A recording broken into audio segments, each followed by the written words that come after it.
ઓમ ઓમ બરાબર.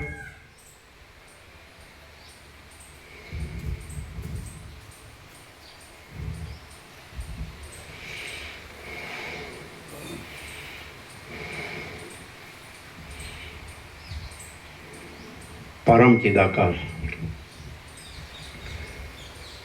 પરમ જ્યોતિ, અખંડ જ્યોતિ, મહાચિદાકાશ, સ્વયં પ્રકાશ, સંપૂર્ણ પ્રકાશ, પૂર્ણ બ્રહ્મ, અનંત તેજઘન, અનંત ચિદઘન, પરમાકાશ, કેવલ, અનંત, શુદ્ધ, તેજઘન, પરમાકાશ, અખિલાત્મા, પૂર્ણ બ્રહ્મ, પરમાત્મા, પરમ ચિદાકાશ, પરમ જ્યોતિ, અખંડ જ્યોતિ, અનંત, પૂર્ણ, પરમ ચિદાકાશ, પરમ શાંતિ, स्वयं सिद्ध, स्वयं प्रकाश, स्वयं पूर्ण, स्वस्वरूप, यही सब कुछ है,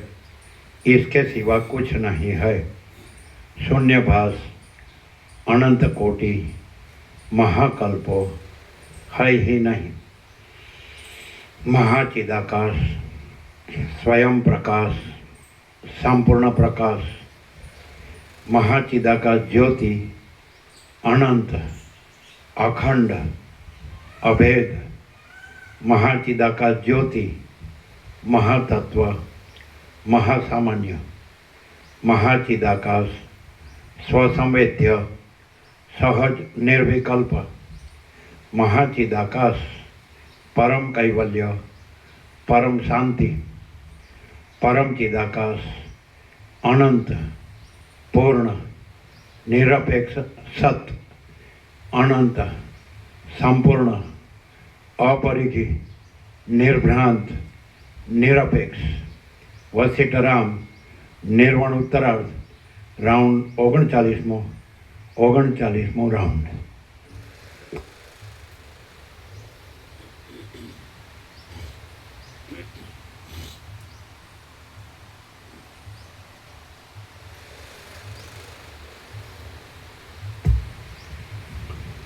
आद्य परब्रह्म सद्गुरु देव की जय. ओम श्री परमात्मने नमः. सद्ग्रंथों शिरोमणि श्री योग वासिष्ठ महारामायण निर्वाण प्रकरण उत्तरार्ध सर्ग 132 पेज नंबर 1537 पेज नंबर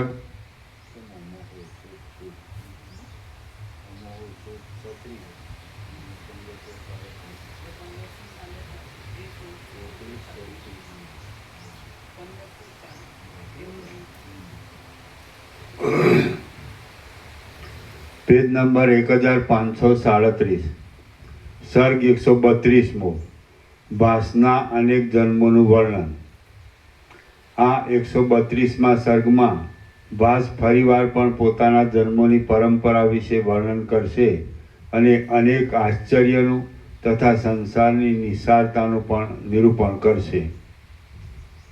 ભાસ બોલ્યો, હું મંદરાચળને વિશે કોમળ મંદાર વૃક્ષોના નિકુંજરૂપી ઘરમાં મંદરા નામની એક અપ્સરાનું આલિંગન કરી સૂતો હતો. ત્યાં કોઈ નદી મને પ્રવાહમાં પડેલા ઘાસની પેઠે તાણી ગઈ. પછી જળ વડે આકુર થઈ ગયેલી તે બાળાને આશ્વાસન આપી મેં પૂછ્યું કે હે બાળા, આપણે બંને અકસ્માત જળમાં તણાયા તેનું શું કારણ છે? આવા મારા પ્રશ્ન ઉપરથી તે ચપળ નેત્રવાળી બાળાએ મને કહ્યું કે રાત્રિની વખતે પતિવાળી સ્ત્રીઓ જેમ કામ વડે મદોન્મત્ત થઈ જાય છે, તેમ આ પ્રદેશમાં ચંદ્રોદયને સમયે ચંદ્રકાંત મણિઓની શિલાઓ વડે વ્યાપ્ત પર્વતના શિખરોમાંથી ઉત્પન્ન થયેલી આ નદીઓ જળ વડે વૃદ્ધિને પ્રાપ્ત થઈ જાય છે.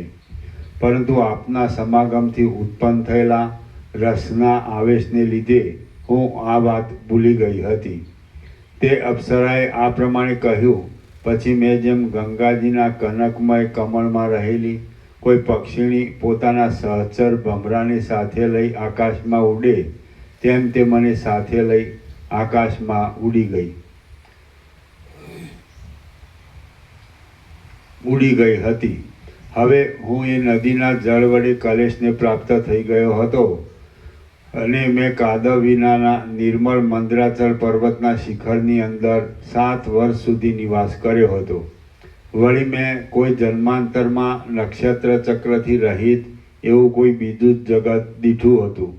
તેની અંદર એકબીજાનો ઉત્તરોત્તર આશ્રય કરી રહેલા એક જ જાતિના મનુષ્યો ભરપૂર રીતે ભર્યા હતા. એ મનુષ્યો પોતે સ્વયં પ્રકાશ હતા, તેથી તેમને બીજા પ્રકાશની કશી અપેક્ષા રહેતી ન હતી. તે જગતની અંદર દિશાઓના વિભાગ ન હતા, દિવસોની પણ કલ્પના ન હતી, શાસ્ત્રો કે વેદવાદો પણ ન હતા, અને દૈત્ય આદિનો કે દેવ આદિનો પણ કશો ભેદ ન હતો. એવું એ જગત હતું, અને તે પોતાની મેળે જ પોતાના તેજથી જ પ્રકાશી નીકળતું હતું. વળી કોઈ બીજા જન્મમાં વિદ્યાધરોના તથા દેવતાઓના વિહાર કરવાના વિમાનોના આશ્રયરૂપ સમુદ્રની નજીક આવેલા અને આકાશને અડકી રહેલા પર્વતોની તળેટીના કદંબ વૃક્ષવાળા જળમય પ્રદેશમાં હું અમર સોમ નામનો વિદ્યાધર થયો અને ત્યાં 14 વર્ષ સુધી તપસ્વી બન્યો હતો. પછી અગ્નિના વરદાનના પ્રભાવથી હું જગતમાં ચારે બાજુ પ્રસરી રહેલી અવિદ્યાનો અંત જોવાની ઈચ્છાથી પૃથ્વીમાંથી અનંત આકાશમાં ઉડ્યો. તે આકાશ પવનના વેગમાં વહેનારા, તેમાં જ નિવાસ કરનારા તથા ઉત્તમ જાતના અનેક ઘોડાઓવાળા તેમજ મેઘોના જેવા યુક્ત દેહવાળા અનેક મનુષ્યોથી વ્યાપ્ત હતું. વળી તે આકાશ હાથીઓ, હરિણો, સિંહો, વૃક્ષો, વેલો, મૃગો, પર્વતો, સર્પો અને પક્ષીઓથી ભરેલું હતું. તે આકાશમાં ઉડી હું ગરુડજીની પેઠે વેગે આગળ ચાલવા લાગ્યો. પછી એ જગતમાંથી બહાર નીકળી હું કોઈક સમયે મહાસાગરના જેવા અતિ વિશાળ આકાશમાં જઈ પડ્યો અને ત્યાંના રહીશ તરીકે થઈ રહેલા નક્ષત્રગણમાં બંધાઈ ગયો. ત્યાં મેં દિવસ, રાત્રિ, માસ, ઋતુ આદિનો અનુભવ કર્યો હતો અને દિશાઓમાં પડવાનો પણ અનુભવ કર્યો હતો. આકાશની અંદર ફરવું એ જ મારો મુખ્ય વ્યાપાર હતો અને હું ઘણો સમય ફરવાથી થાકી ગયો હતો. મારા હૃદયની અંદર આવી નિદ્રાએ આશ્રય કર્યો અને હું પણ બીજા પ્રાણીઓની પેઠે જ નિદ્રાવશ થઈ ગયો. આમ હું સ્વપ્નરૂપી જાગ્રત અવસ્થાને પ્રાપ્ત થઈ ગયો અને તેમાં પોતાના આત્માની અંદર જ આ સર્વ જગતને દેખતો હતો. ત્યાં સ્વપ્નની અંદર પણ મને દિશાઓના અંતે તો જગત, દેવતાઓ અને મંદરાચળ આદિ દ્રશ્ય જોવાની ચપળતા રહી હતી. આથી પ્રચંડપણે વાયા કરતા પવનથી કંપાયમાન થઈ રહેલી લતાથી ચપળ થઈ ગયેલા પક્ષીની પેઠે હું ચપળ થઈ ગયો. સંકલ્પ વડે ખડી થઈ ગયેલી તથા દ્રશ્યનું પરિણામ સૂચવતી જગતરૂપી ગુફાઓમાં પાછો ફરીવાર પણ ફરવા લાગ્યો. જ્યાં સુધી મારી ચક્ષુ ઇન્દ્રિયનો વિષય દ્રશ્ય ફેલાઈ રહેલો હતો અને જ્યાં સુધી મને ચાલ્યા કરવાની આશા હતી ત્યાં સુધી હું ક્ષણ માત્રમાં ચાલ્યો જતો હતો. તેમજ દ્રશ્યનું અવલોકન કરતાં વારંવાર તેને જોવાના કૌતુકને લીધે હું તેમાં જ ભમ્યા કરતો હતો. એવી રીતે દ્રશ્ય અને અદૃશ્ય તથા ગમ્ય અને અગમ્ય પ્રદેશોનું વેગ વડે ઉલ્લંઘન કરતાં મારા અનેક વર્ષો ચાલ્યા ગયા. પરંતુ દ્રશ્યરૂપી અવિદ્યા સાવ મિથ્યા છે, છતાં અજ્ઞાનને લીધે હૃદયમાં રૂઢ થઈ રહેલી છે. જેમ સાવ મિથ્યા જ હોવાને લીધે અજ્ઞાનને લીધે હૃદયમાં રૂઢ થઈ રહેલી પિશાચીના અંતને કોઈ બાળક દેખી શકતો નથી, તેમ હું પણ એ દ્રશ્યરૂપી અવિદ્યાના અંતને જોઈ શક્યો નહીં. આ કશું સત્ય નથી એવા વિચારથી સિદ્ધ થયેલા અનુભવની અંદર હું સ્થિર થઈ રહ્યો હતો. છતાં હું તે વિષયને જોતો એટલે મને થતું કે આ સત્ય છે. આમ અનાદિકાળના દ્વૈત સંબંધી સત્યતાના સંસ્કારને લીધે મિથ્યા દ્રષ્ટિ પ્રબળપણે રૂઢ થઈને રહી હતી. તે નિવૃત્ત થતી ન હતી. જો કે હું વિચાર વડે વિષય સંબંધી સત્યતાની ભ્રાંતિને નિવૃત્ત કરતો હતો, છતાં પ્રતિક્ષણ પ્રાપ્ત થનારા અનેક સુખ દુઃખો વડે, દેશકાળના ભેદો વડે અને પ્રિય અપ્રિય વસ્તુના સમાગમ વડે તે ભ્રાંતિનો નદીના જળની પેઠે નવી નવી રીતે આવિર્ભાવ અને તિરોભાવ થતો હતો. મને યાદ આવે છે કે પ્રચંડ પવનના જેવા વેગવાળું તથા તાલ, તમાલ અને બોરસલ્લી વગેરે વૃક્ષોથી અનુપમ એવું એક અતિ ઊંચું શિખર મેં જોયું હતું. તે સૂર્ય આદિથી રહિત હતું, છતાં પોતાની કાંતિ વડે જ પ્રકાશી રહ્યું હતું. પર્વત વગેરે સ્થાવર પદાર્થો તથા બીજા જંગમ પદાર્થો સાથેનું આ જગત તો તેના એક ભાગમાં સમાઈ રહ્યું હતું. અધિષ્ઠાન ચૈતન્યરૂપી એ શિખર એકાંતમાં વિહાર કરનાર તત્વજ્ઞ પુરુષોને જ મનોહર દેખાય છે. તે સ્વતંત્ર છે, એક છે, અપરિક્ષય છે અને વિકારની શંકાથી રહિત છે. કોઈ ઠેકાણે સુંદર બ્રહ્મવેત્તાઓની મંડળીરૂપી જગતમાં તે મારા જોવામાં આવ્યું હતું. તેની આગળ હિરણ્યગર્ભની લક્ષ્મીની પણ તુલના થઈ શકે એમ નથી. શ્રી યોગ વાસિષ્ઠ મહારામાયણમાં નિર્વાણ પ્રકરણના ઉત્તરાર્ધનો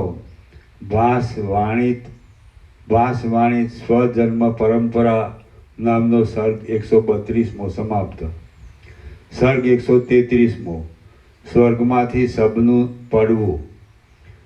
આ 133મા સર્ગમાં કોઈ જગતમાં પોતે જે અતિ આશ્ચર્ય જોયું તે વિશે ભાસ વર્ણન કરશે અને આકાશમાંથી 7 દ્વીપો જેવડું મોટું સબ પડશે એ વિશે કહેવામાં આવશે. વિપચ્ચિત રાજા બોલ્યો, હે મહારાજ, આ જગતથી જુદા જ કોઈ બીજા અપૂર્વ જગતની અંદર મેં અતિ આશ્ચર્ય જોયું હતું. હવે હું તે તમને કહીશ, તમે તે સાંભળો.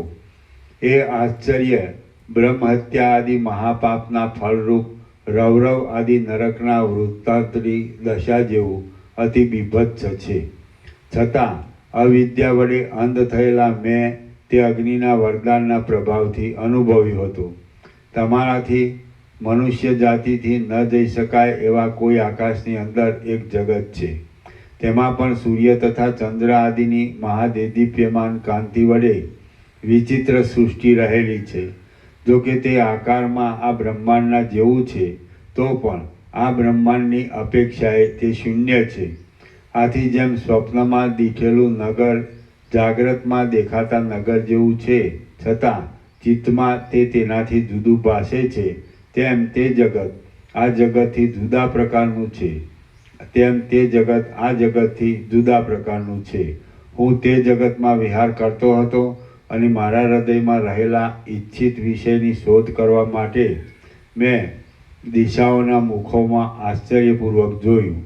એટલે પૃથ્વીની અંદર ભમરાઓના સમૂહના જેવી અતિ મલિન અને પર્વતના જેવી મોટી એક છાયા ફરતી હતી, તે મારા જોવામાં આવી. પછી અત્યંત મોટાઈને લીધે અતિ આશ્ચર્ય ઉપજાવનાર તે શું હશે અને આ વખતે મારે અહીં શું કરવું ઘટે એમ હું વિચારવા લાગ્યો. પછી મેં તે જોવા માટે તે જગતના ઉપરના ભાગમાં આકાશ તરફ દ્રષ્ટિ નાખી. એટલે પર્વતોના જેવા પરિમાણવાળા અને આકાશમાંથી અનેક ચકરીઓ ખાતા નીચે પડતા કોઈ પુરુષનો આકાર મારા જોવામાં આવ્યો. તે પર્વતના જેવો ભારે હતો અને પોતાના શરીર વડે તે આકાશને પૂરી રહ્યો હતો. ઊંધા થઈ ગયેલા પર્વતની પેઠે પડતા શરીરવાળો આ કોણ હશે? બ્રહ્મા હશે કિંવા બ્રહ્માંડરૂપી શરીરને ધારણ કરનાર વિરાટ હશે? આ આકારથી તો દિવસની સર્વ શોભા ઢંકાઈ ગઈ છે અને તેથી આકાશની અંદર શોભી રહેલા સૂર્યનારાયણ પણ નિસ્તેજ દેખાય છે. હું આવો કાંઈ વિચાર કરતો હતો ત્યાં તો પ્રલયકાળના પવનો વડે ભ્રમિત થઈ રહેલો બ્રહ્માંડનો ઉપરનો ભાગ જેમ નીચે આવી પડે તેમ સૂર્ય પણ મોટા કડાકાવાળા વેગથી નીચે પડ્યો. ભયંકર સ્વરૂપવાળી અને અનંત દેહવાળી એ પુરુષાકાર વસ્તુ નીચે પડી એટલે 7 દ્વીપવાળી પૃથ્વી ક્ષણ માત્રમાં તેનાથી પૂરાઈ ગઈ. આથી મને શંકા થઈ કે દ્વીપો સહિત જગતના નાશની સાથે મારા શરીરનો પણ નાશ અવશ્ય થશે જ. એટલે મેં પાસે રહેલા અગ્નિમાં પ્રવેશ કર્યો. મારા સેંકડો જન્મોથી જેમને મેં પૂજ્યા હતા તે ભગવાન અગ્નિએ પોતાના દેહને ચંદ્રમા જેવો શીતળ કરીને મને કહ્યું કે તારે કાંઈ ભય રાખવો નહીં. મેં અગ્નિદેવને પ્રાર્થના કરી, હે દેવ, તમારો જય થાઓ, તમે અમારા પરમ શરણરૂપ છો. હે મહારાજ, આ અકાળે પ્રલય આવી લાગ્યો છે, માટે આપ મારી રક્ષા કરો. મારી આ પ્રાર્થનાથી અગ્નિએ મને ફરીવાર કહ્યું, તું કશો ભય રાખીશ નહીં. હે નિષ્પાપ રાજા, ઉઠ અને અહીં આવ, આપણે બંને મારા અગ્નિલોકમાં જઈએ. એમ કહી ભગવાન અગ્નિએ મને શુકરૂપ પોતાના વાહનની પીઠ ઉપર બેસાડ્યો. પછી આકાશમાંથી પડેલા એ સબના દેહના એક ભાગમાં અમે છિદ્ર કરી આકાશમાં ચાલ્યા ગયા. હવે આકાશમાં જઈને મેં તે ભયાનક આકૃતિ જોઈ. તે આકૃતિ આકાશમાં પડીને મોટા ઉત્પાતને ઉત્પન્ન કરતી હતી અને ભય ઉપજાવતી હતી.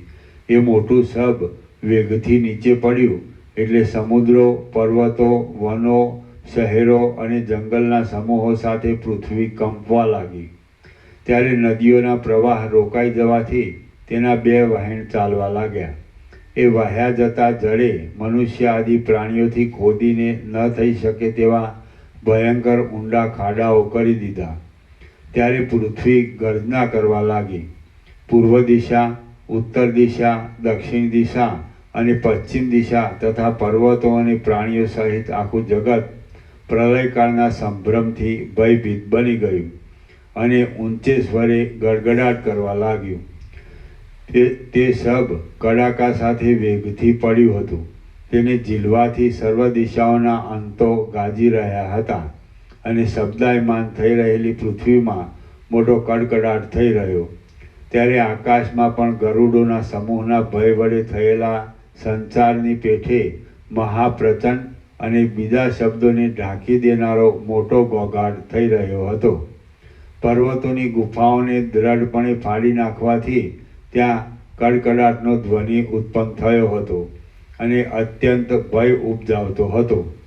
એ શબ્દ એવો તો ભયંકર હતો કે ઉત્પાતો વડે અને ભયંકર વેગને લીધે ઝાડની પેઠે આકર્ષાઈ આવેલા પ્રલયકાળના પવનોથી મત્ત બની ગયેલા પ્રલયકાળના વરસાદોની ગર્જનાનો પણ તે તિરસ્કાર કરતો હતો. એ મહાસબ વેગપૂર્વક નીચે પડ્યું ત્યારે પૃથ્વીની અંદર મોટી ગર્જના થઈ રહી અને દિશાઓના સર્વ મુખોમાં પણ મહાન કડેડાટી થઈ રહી. આથી જાણે સેંકડો ઠેકાણે ધક્કો લાગવાથી પૃથ્વીના સેંકડો ભાગ વિંધાઈ ગયા હોય તેવું જણાતું હતું. વળી ત્યારે કુલાચલ પર્વતોના મોટા તટો ફાટી જતા હતા તથા હિમાલય પર્વતના શિખરો ઠેઠ પાતાળ તળ સુધી નીચે જઈ પહોંચતો હતો. મેરુ પર્વતની શિલાના જેવા આકારવાળું તે સબ નીચે પડ્યું ત્યારે પર્વતોના શિખરોના ચૂરે ચૂરા થઈ ગયા અને પૃથ્વી પણ ફાટી ગઈ. ત્યારે સમુદ્રો ક્ષોભને પ્રાપ્ત થઈ ગયા, પર્વતો જમીનદોસ્ત થઈ ગયા, સર્વ પ્રાણીઓ પીડાવા લાગ્યા અને પ્રલયની વાટ જોનાર રુદ્રગણો ક્રીડા કરવા લાગ્યા.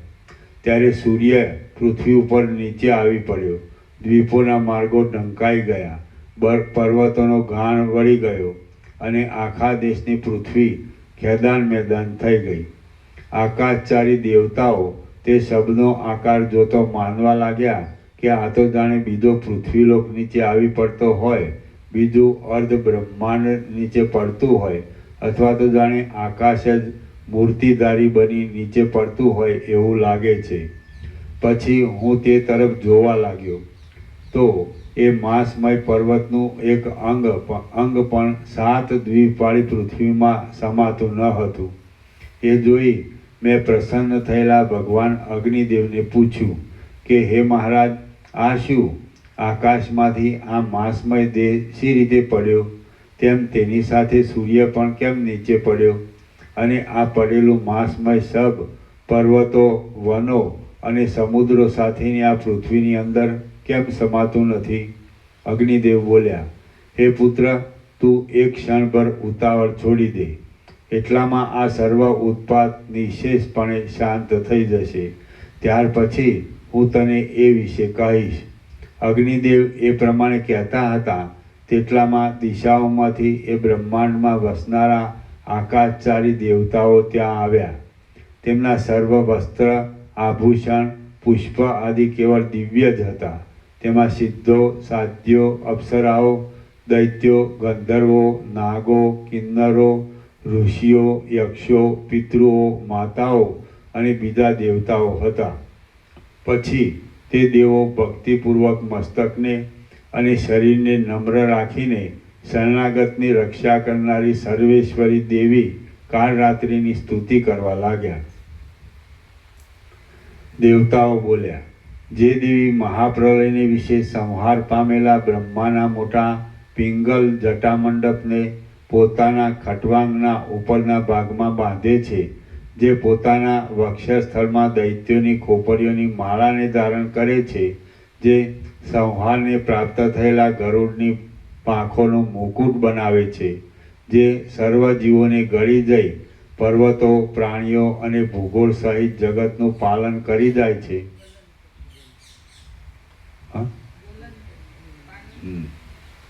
જે સર્વ જીવોને ગળી જઈ પર્વતો, પ્રાણીઓ અને ભૂગોળ સહિત જગતનું ગલન કરી જાય છે, છતાં નિર્દોષ અને નિષ્કલંક છે, તે શુદ્ધ ચિન્માત્ર રૂપ અને અમારા અનુગ્રહ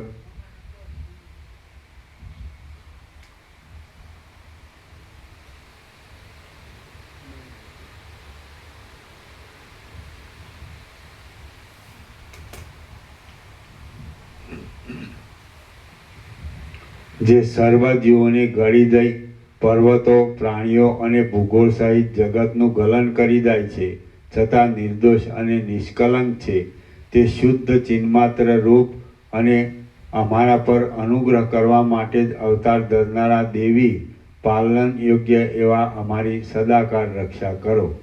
સર્ગ 133મો સમાપ્ત. સર્ગ 134મો. દેવીના શરીરનું વર્ણન. આ 134મા સર્ગમાં ત્યાં આવિર્ભાવને પ્રાપ્ત થયેલા દેવીના શરીરનું વર્ણન આવશે અને તેણે રક્તનું પાન કર્યા પછી તેના ગણો રુધિર માંસાદિ ખાશે તેનું પણ વર્ણન આવશે. વિપચ્છિત રાજા બોલ્યો, આમ દેવતાઓ દેવીની સ્તુતિ કરતા હતા તેટલામાં મેં એ નીચે પડેલા પુરુષની આકૃતિ તરફ જોયું તો તેણે આખા ભૂલોકને ઢાંકી દીધો હતો અને તે સબરૂપ મારા જોવામાં આવ્યો. જેણે 7 દ્વીપવાળી પૃથ્વીને ઢાંકી દીધી હતી તે તો આખી પૃથ્વીમાં ન સમાનાર તે શબના પેટનો ભાગ હતો. તે ભાગ એક મોટા પર્વતના જેવો હતો અને તે જ માત્ર મારા જોવામાં પણ આવ્યો હતો. અગ્નિએ મને કહ્યું કે તેના હાથ, સાથળ અને મસ્તક અનંત છે. તે લોકાલોક પર્વતની પણ પેલી પાર પહોંચેલ છે અને તે મનુષ્યનો વિષય નથી. આકાશચારી દેવતાઓએ આદરપૂર્વક દેવીની સ્તુતિ કરી, એટલે એ દેવી પોતે આકાશમાંથી પ્રકટ થયા. તે રુધિર સહિત સાવ શુષ્ક દેખાતા હતા, રુધિર રહિત સાવ શુષ્ક દેખાતા હતા અને પ્રેતોના સમૂહથી વ્યાપ્ત હતા. માતાઓનું મંડળ તેમને લાડ લડાવતું હતું. કુંભાંડ, યશ અને વેતાળોના સમૂહથી તે જાણે આકાશને તારાવાળું બનાવી દેતા હતા. શિરાઓવાળા, નાડી નસોવાળા લાંબા ભૂદંડો વડે તે આકાશને વનના જેવું કરતા હતા અને દિશાઓમાં દાહ ઉત્પન્ન કરનારા પોતાના દ્રષ્ટિપાત વડે તે જાણે સૂર્યથી સૃષ્ટિ કરતા હોય તેવા જણાતા હતા. દીપી નીકળતા નાના પ્રકારના આયુધોના આકારો વડે તે જણજણાટનો અવાજ ઉત્પન્ન કરતા હતા અને જાણે આકાશની અંદર પક્ષીઓના સમૂહના સેંકડો ટુકડા કરતા હોય તેવા દેખાતા હતા. તેમના દેહમાંથી જ્વાળાઓ નીકળતી હતી અને તેમના શરીરના અવયવો નેત્રના અગ્નિની ગરમીથી યુક્ત હતા. આથી તે લાંબા વાંસોના વનોના જેવી કરોડો યોજન સુધી ફેલાઈ રહેલી કાંતિને ચારે બાજુ વિખેરતા હતા. દાંતોની કાંતિરૂપી ચંદ્રમાના પ્રકાશરૂપી દૂધ વડે તે દિશાઓના મુખોને સ્નાન કરાવતા હતા.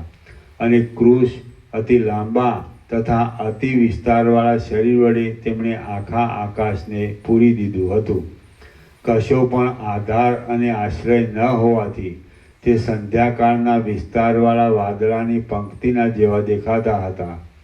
તે પ્રેતના આસન ઉપર બેઠા હતા અને પરબ્રહ્મની અંદર ચિદાકાશમાં તેમનો સારી પેઠે આવિર્ભાવ થયો હતો. તેમનું સ્વરૂપ મહા તેજસ્વી હતું. તે સંધ્યાકાળના વાદળાના જેવા રાતા હતા અને આકાશરૂપી સમુદ્રની અંદર તે વડવાનળના જેવી શોભા ધારણ કરતા હતા.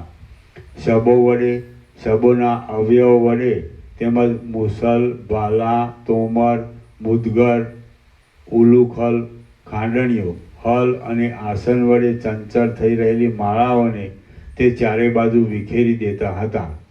જેમ વર્ષા ઋતુમાં ખીલી રહેલો પર્વત પોતાના અચળ સ્થિર દેહની અંદર ઘોઘરા અવાજની સાથે શિલાઓની પંક્તિને ધારણ કરે છે, તેમ તે દાંતના કડકડાટીના અવાજના આડંબરની સાથે આકાશરૂપી આંગણાની અંદર હાડપિંજરોની માળા ધારણ કરતા હતા. દેવતાઓએ કહ્યું કે હે દેવી, હે અંબિકા, આ સબ આપને અમે ઉપહારરૂપ ભેટ કરેલું છે. માટે પોતાના પરિવાર સહિત આપ તરત જ તેનો ઉપયોગ કરો.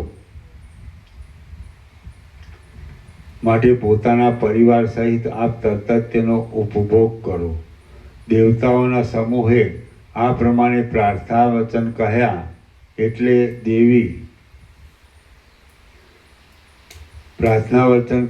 દેવી પોતે સર્વની પ્રાણ શક્તિરૂપ હોવાથી પ્રાણવાયુ વડે તે શબમાંથી રુધિરૂપી ક્ષારનું વિના પ્રયાસે આકર્ષણ કરવા માંડ્યા.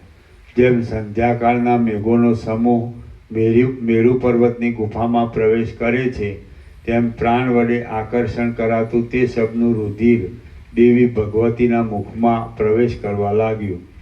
એ ચંડિકા દેવી પ્રથમ શુષ્ક હતા. તેથી પોતે જ્યાં સુધી રક્તપાન વડે તૃપ્ત થઈ પુષ્ટ થયા ત્યાં સુધી તેમણે આકાશમાં રહી પ્રાણ વડે આકર્ષાયેલું તે શબનું રુધિર પીધું. તે રુધિરનું પાન કર્યા પછી દેવી રુધિરપાનથી પુષ્ટ શરીરવાળા થઈ ગયા.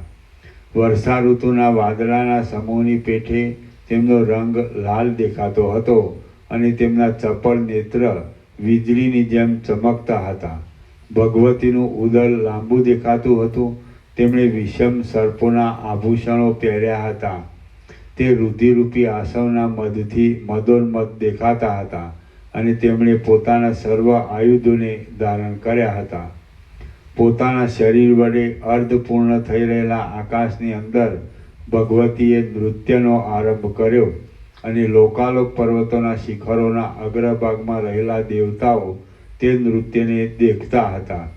પછી જેમ કોઈ મહાપર્વતને વરસાદના વાદળા ફરી વળે છે, તેમ પિશાચ, કુંભાંડ અને રૂપિકા આદિ તેમના મોટા ગણો એ શબને ફરી વળ્યા.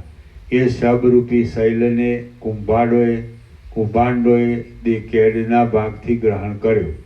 રૂપિકાઓના સમૂહોએ એને પેટના ભાગથી ગ્રહણ કર્યો અને યક્ષોએ તેના અવશેષ રહેલા પડખાના અને પીઠના ભાગથી ગ્રહણ કર્યો.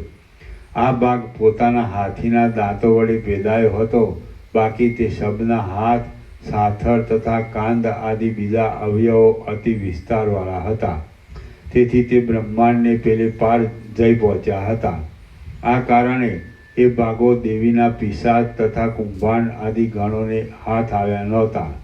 તે ભાગો ગણે છેટે બીજી જ દિશામાં પથરાઈ રહ્યા હતા. તેથી કાળે કરીને તે પોતાની મેળે ત્યાં ગળી જતા હતા. જ્યારે ચંડિકા દેવી આકાશમાં નૃત્ય કરતા હતા, ભૂતગણ શબને ખાવામાં આકુળ થઈ રહ્યો હતો અને તે લીલા જોવાની ઉત્સુકતાથી દેવતાઓ પર્વતોના ઉપર સ્થિર થઈ રહ્યા હતા ત્યારે જગતની અંદર સર્વ દિશાઓના સમૂહો પેશાબ આદિના પિંડ રૂપે લઈ જવાતા દુર્ગંધવાળા કાચા માંસ તથા ચરબી આદિ વડે ભરાઈ ગયા હતા. પોતાના ગર્ભમાં રુધિર ધારણ કરી રહેલા વાદળાના સમૂહ વડે આખું જગત ખેરના લાકડાના અગ્નિના જેવું ઉજ્જવળ દેખાતું હતું. ભૂતગણો વેગપૂર્વક માંસને ચાવી જતા હતા, તેથી તેનો ઉત્પન્ન થતો બચબચનો વિચિત્ર ધ્વનિ સર્વ ભાગમાં ગાજી રહ્યો હતો.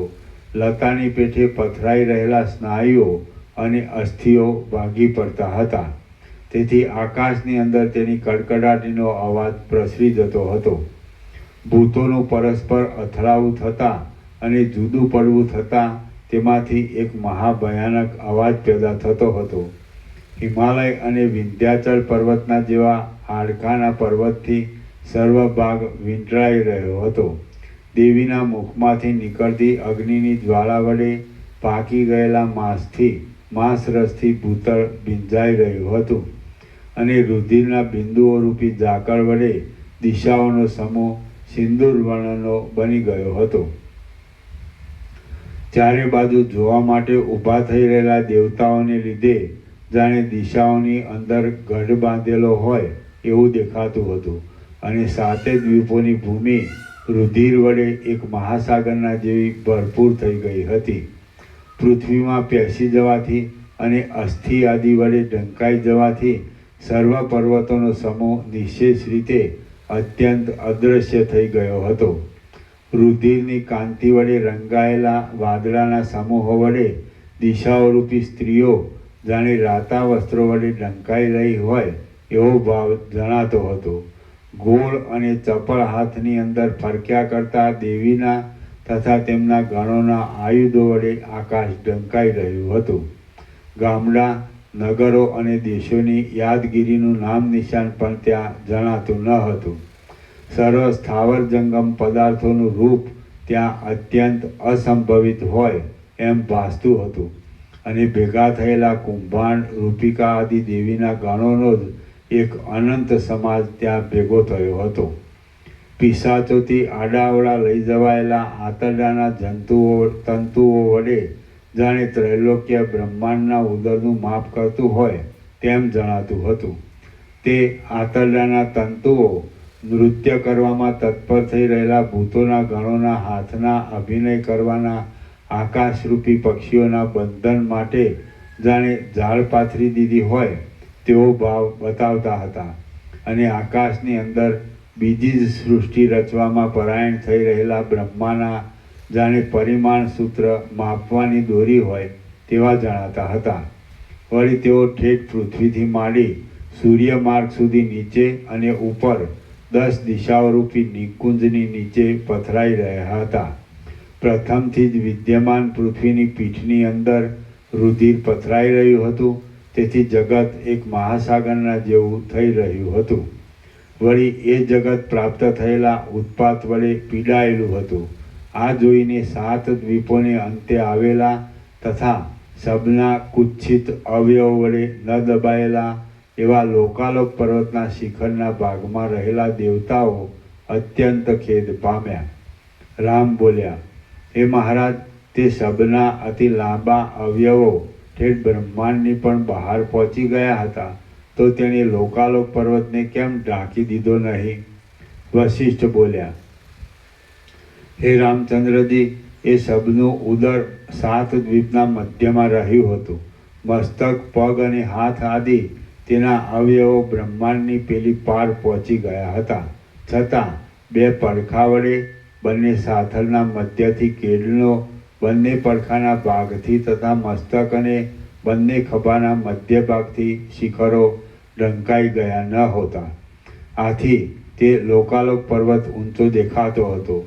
તાપને લીધે જળ વગરના થઈ રહેલા ધોળા વાદળાની પેઠે સ્વચ્છ નિર્મળ કાંતિવાળા દેવતાઓ મેરુ પર્વતના શિખરો ઉપર બેઠેલા જણાતા હતા. ફેલાયેલ અવયવવાળા તથા નીચે મોઢે પડેલા તે શબને જ્યારે ભૂતોનો સમૂહ ભક્ષી રહ્યો ત્યારે માતાઓ નૃત્ય કરતી હતી. રુધિરના પ્રવાહો વહ્યા જતા હતા અને મેદનો ચરબીનો ગંધ ચારે બાજુ પ્રસરી રહ્યો હતો. ત્યારે દુઃખિત થઈ ગયેલા સૌ દેવતાઓ નીચે પ્રમાણે વિચાર કરવા લાગ્યા.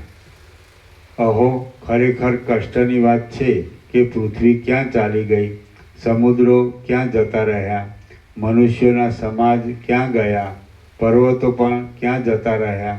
કષ્ટની વાત છે કે લોકોત્તર ચંદન, મંદાર અને કદમના વન વડે સુશોભિત એવો અને પુષ્પોના મંડપ સમો તે મલયાચલ ક્યાં જતો રહ્યો. વિશાળ એવી હિમાલયની તે ભૂમિઓ ઊંચી, અતિશય સ્વચ્છ અને ઘોર હતી. રુધિરે જાણે તેની અંદર રહેલા ગૌરપણા ઉપર ક્રોધ કર્યો હોય અને તેનો પરાભવ કરવા માટે તેણે તેને પોતાના જેવા રક્તવર્ણના કાદવરૂપ બનાવી દીધી હોય એમ જણાય છે. જેની સુશોભિત શાખા ઠેઠ બ્રહ્મલોક પર્યંત જઈ પહોંચી હતી તે ક્રૌચ દ્વીપની અંદર ક્રૌચ પર્વતમાં રહેલો મોટો કલ્પદ્રુમ પણ ચૂરેચૂરો થઈ ગયો. પારિજાત વૃક્ષ લક્ષ્મીજી, ચંદ્ર અને અમૃતના ઉત્પાદક હોવાથી સ્વામીરૂપ એવા હે ક્ષીરસાગર, માખણ વડે ભરેલા પર્વતોની અંદર ઉગેલા કાંઠાના વનો વડે રમણીય એવા હે દધી સમુદ્ર, દહીંનો દરિયો અને નાળિયેરોના વૃક્ષો વડે ઘાટી ઘટાવાળા પર્વતમાં દેવી વડે સેવાયેલા હે મધુ સમુદ્ર, મધનો સમુદ્ર, તમે હવે ક્યાં જશો? વળી તમારી અંદર રહેલી જે સ્ફટિકાદી શિલાઓ દેવાંગનાઓને અને દિશાઓને દર્પણરૂપી થતી હતી તે પણ હવે ક્યાં જશે? કલ્પદ્રુમ અને સુવર્ણની નિર્મળતા સાથે નિરુપાધિપણે સંબંધ રાખનારા ક્રૌચ પર્વત વડે સુશોભિત એવા હે ક્રૌચદીપ અને બ્રહ્માના હંસો વડે તથા કમલીની વડે દિશાઓના સમૂહને ભરપૂર કરી દેનાર, કદમ વૃક્ષોના વનોની ગુફામાં વિશ્રાંતિ લેનાર તેમજ વિદ્યાધરીની સાથે રતિ ક્રીડામાં કુશળ એવા દેવતાઓના નિવાસરૂપ હે પુષ્કર દ્વીપ, તમે બંને અહીંથી ક્યાં ચાલ્યા ગયા?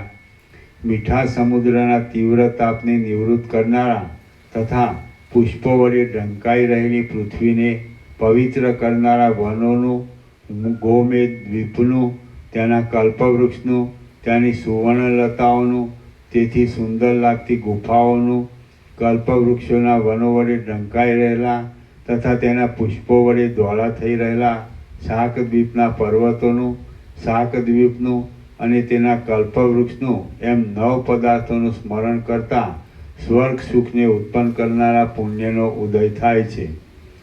સંતાનક નામના દેવવૃક્ષો મંદ પવન વડે ચપળ પલ્લવોવાળી બાળ લતાઓ સાથે જોડાઈ રહ્યા હતા અને તેથી સર્વ વનો સર્વ દિશાઓની અંદર સુગંધના પ્રકાશ ફેલાવી રહ્યા હતા. એ વનો તો હમણાં ભાંગી પડેલા છે. અહો, ખેદની વાત છે કે હવે બિચારા લોકોનો સમૂહ શી રીતે વિશ્રાંતિને પ્રાપ્ત થશે તે હું જાણી શકતો નથી. ઇક્ષુરસના શેરડીના રસના સમુદ્રના કિનારે શિલાની પેઠે જામી ગયેલા સાકરોના પર્વતોથી સુશોભિત ભૂમિઓની અંદર હવે ફરીવાર ક્યારે પ્રસિદ્ધ માધુર્યવાળા ગોળના મોદકપણાને જોઈશું? વળી ક્રીડા માટે બનાવેલી સાકરની પૂતળીઓને પણ ક્યારે જોઈશું?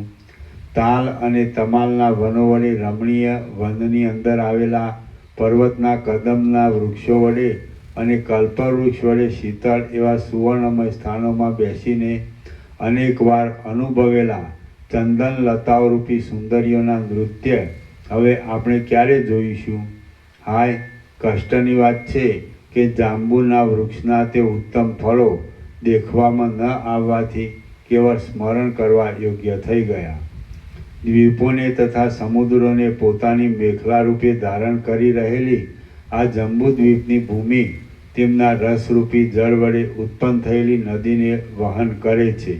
શિલીન્દ્ર નામના વૃક્ષો વડે અવકાશ રહિત એવા પર્વતોની ગુફાઓમાં મદ્યપાન વડે મત્ત બની ગયેલી દેવાંગનાઓના નૃત્યથી અને ગાયનથી સુશોભિત એ સુરોજ સમુદ્રનું અમે જ વારંવાર સ્મરણ કરીએ છીએ.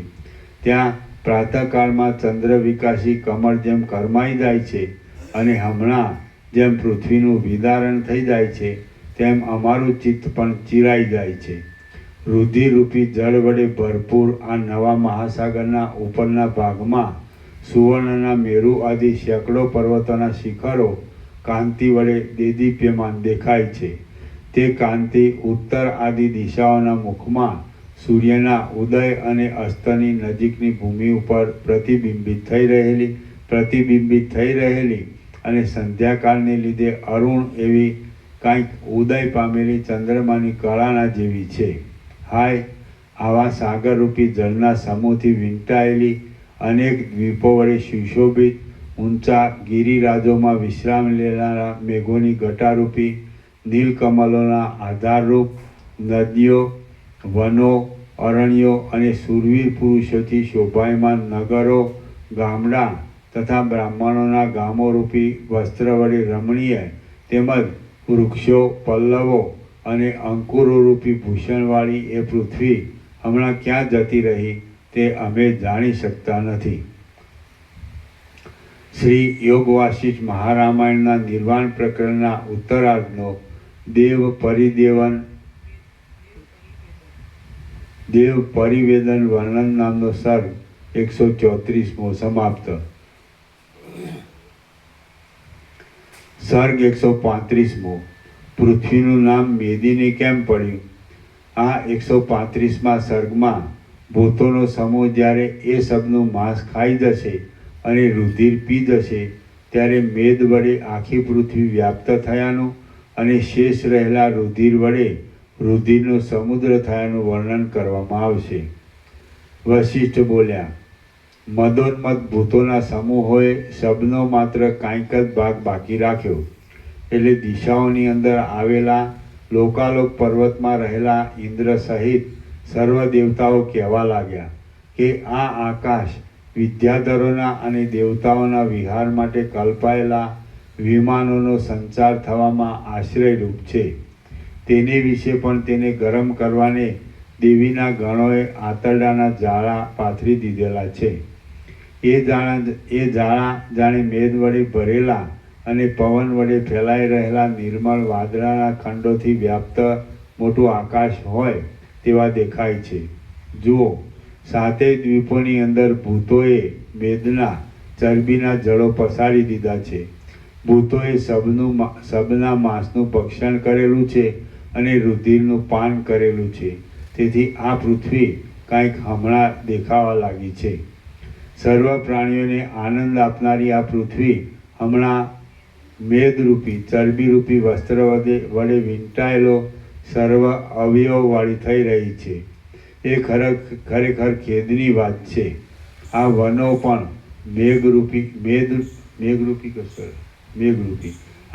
પણ મેઘરૂપી શરદ ઋતુના મેઘ સમૂહોથી જાણે કદંબ વડે વીંટાયેલ હોય તેવા દેખાય છે. જુઓ, આ તે શબના અસ્થિઓ મોટા પર્વતના જેવા થઈ રહ્યા છે અને તે હિમાલય પર્વતના શિખરની પેઠે દિશાઓના તટોને વીંટાઈ વળ્યા છે. વશિષ્ઠ બોલ્યા, દેવતાઓ ઉપર પ્રમાણે કહેતા હતા તેટલામાં એ દેવીના ગણોએ પૃથ્વીને મેદના ચરબીના સમૂહ વડે લીંપી દીધી અને તેઓ પોતે પણ મત્ત બનીને આકાશની અંદર નૃત્ય કરવા લાગ્યા. જ્યારે દેવીના ગણોનો સમૂહ નૃત્ય કરી રહ્યો ત્યારે દેવતાઓએ તેમના પીધા પછી અવશેષ રહેલા રુધિરનો સંકલ્પ વડે એક પ્રવાહ કરી દીધો અને તેને એક સાગરમાં નાખ્યો. દેવતાઓએ એ સમુદ્રને પોતાના ચિત્તમાં સંકલ્પ કરીને સુરાનો સમુદ્ર બનાવી દીધો. તે દિવસથી માંડી અદ્યાપી પર્યંત હજી તે મદિરાનો સમુદ્ર થઈ રહ્યો છે. એ સમુદ્રની અંદર રહેલી મદિરાને આકાશની અંદર ભૂતો નૃત્ય કરી પીએ છે અને પાછા ફરી આનંદના મંદિર રૂપ આકાશની અંદર નૃત્ય કરવા લાગી જાય છે. જાણે અદ્યાપી પર્યંત તે જ ભૂતો હજી કાયમ હોય તેમ તે મદિરાના સમુદ્રથી વર્તમાન સમયમાં ભૂતો પણ મદિરાનું પાન કરે છે અને આકાશની અંદર યોગેશ્વરી, જોગણીઓ, નાગણો સહિત નૃત્ય કરે છે. એ ભૂતોએ પીધા પછી અવશેષ રહેલા મેદના સમૂહો પૃથ્વીમાં સુકાઈ ગયા તેની લીધે પૃથ્વીએ મેદિની નામ ધારણ કર્યું. એ પ્રમાણે વર્ણવેલા ક્રમથી જ્યારે શબનો ક્ષય થઈ ગયો અને પાછો દિવસ તથા રાત્રિનો ક્રમ શરૂ થયો, ત્યારે પ્રજાપતિએ પાછી નવી પ્રજા સર્જી અને પૃથ્વીની અંદર પાછો પૂર્વ પ્રમાણે સૃષ્ટિનો દેખાવ થઈ રહ્યો. શ્રી યોગ વાસિષ્ઠ મહારામાયણમાં નિર્વાણ પ્રકરણના ઉત્તરાર્ધનો સબોપશમ સબ ઉપશમ નામનો સર્ગ 135મો સમાપ્ત. સર્ગ 136મો અગ્નિદેવે કહેલું સબનું વૃત્તાંત. આ 136મા સર્ગમાં ભાસના પૂછવાથી અગ્નિ સબના વૃત્તાંત આદિનું વર્ણન કરશે અને તેના અસુર, મચ્છરુ, મૃગ તથા વ્યાલ આદિ જન્મો થયા વિશે વર્ણન કરશે. ભાસ બોલ્યો, હે રાજા દશરથ, સાંભળો. હું તે સમયે અગ્નિના વાહનરૂપ પોપટની પાંખના મૂળમાં એક ખૂણામાં રહ્યો હતો. મેં મહાન અગ્નિદેવને પૂછ્યું, હે ભગવાન, હે સર્વયજ્ઞના ઈશ્વર, હે સ્વાહાના અધિપતિ હુતાસન, આ સબ પ્રથમ કોણ હતું અને અત્યારે શા નિમિત્તથી તેની આવી દશા થઈ? અગ્નિદેવ બોલ્યા, હે રાજા, ત્રૈલોક્યની અંદર પ્રકાશી રહેલા અનંત શબનું સર્વ વૃત્તાંત હું બરાબર અખંડ રીતે તમને કહું છું, તે તમે સાંભળો. અનંત નિરાકાર એક પરમ ચિદાકાશ છે અને તેની અંદર આ અસંખ્ય જગતો પરમાણુની પેઠે રહેલા છે. એ શુદ્ધ ચિદાકાશ સર્વવ્યાપી છે, સર્વના આત્મારૂપ છે અને તેની અંદર ક્યાંક પોતાની મેળે વિષયાકાર જ્ઞાનને રૂપે સંકલ્પ સ્ફૂર્તિ થઈ.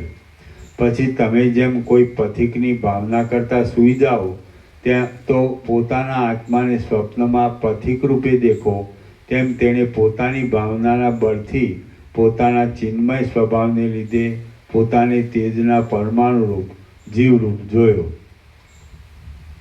એ પરમાણુ અજ્ઞાનરૂપ આવરણને લીધે પોતાના સ્વરૂપને ન ઓળખતા અણુરૂપ જીવરૂપ થઈ રહ્યો અને તેણે પોતાના પ્રકાશમય સ્વરૂપને સંકલ્પમય તથા કમળમાં રહેલા રજના જેવું સૂક્ષ્મ પરમાણુ રૂપે અનુભવ્યું.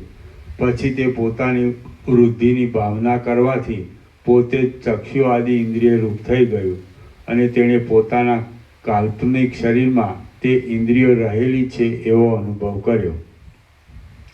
એ પછી તમે જેમ સ્વપ્નમાં કોઈ નગરને દેખો તેમ તેણે આધાર આધેય ભાવરૂપે થઈ રહેલી ચક્ષુ આદિ ઇન્દ્રિયો તથા શબ્દ સ્પર્શ આદિ તેના વિષયોને તેમજ પાંચ ભૌતિક જગતને દીઠું.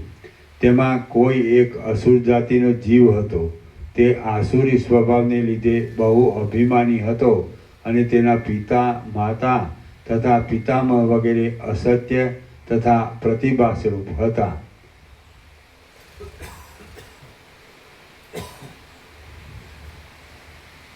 એ અસુર જ્યારે પોતાના મદોન્મત્તપણાથી કોઈ મહામુનિના સુખદાયી આશ્રમને દૂરદાણી કરી નાખ્યો, ત્યારે મુનિએ તેને શાપ આપ્યો કે તે તારા અતિ સ્થૂળ શરીરને લીધે મારા આશ્રમનો નાશ કર્યો છે, માટે તું મૃત્યુને પ્રાપ્ત થઈ અધમ મચ્છરારૂપ થઈ જા. પછી જેમ વડવાનલ જળનું શોષણ કરે તેમ તે જ સમયે મહામુનિના તે શાપરૂપ અગ્નિએ એ અસુરને ભસ્મ કરી નાખ્યો. એ અસુરનું ચેતન નિરાકાર અને નિરાધાર હતું તથા આકાશના જેવું અસંગ હતું.